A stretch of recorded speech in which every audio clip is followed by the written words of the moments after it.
Church को गले साक्षात दर्शन देउछंती जीशु शुणुछंती लोकों गुहारी प्रश्न पचारिले देउछंती उत्तर समस्या रे करूछंती समाधान समस्या जणाइबा बेले भाषागत समस्या भी रहिबनी आपण जेउ भाषा रे प्रश्न पचारिबे सेही भाषा रे उत्तर देबे स्वयं जीशु ख्रीष्ट कोनोसी चमत्कार ठु कम नुहे ही खबर तेबे आपण भाबुथिबे एही चर्च टी केउठी ताले देखंतु एही रिपोर्ट। वर्तमान समय आर्टिफिशियल इंटेलिजेंस बहुल व्यवहार बढ़ी विभिन्न क्षेत्र में यह व्यवहार करा जाउछि। एबे धार्मिक तथा आध्यात्मिक क्षेत्र में भी एआई रो व्यवहार करागला।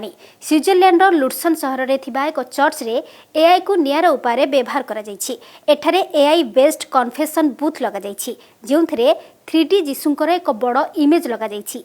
एही इमेज लोकों को समस्या शुणुछि एवं समस्यार समाधान पाई आध्यात्मिक मार्ग दर्शाउछि। एहाको डियस इन मसिना नाम दिया जाइछि जहार अर्थ मेसिन रे ईश्वर।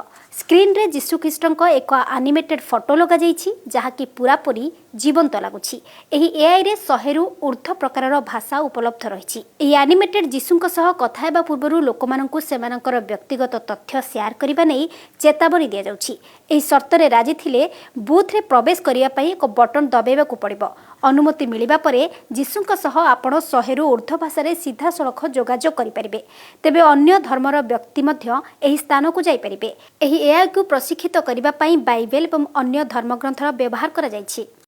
मो स्मृति एबळी किछि खबर जानिबा पई देखुथांतु प्रमो न्यूज 7 डिजिटल।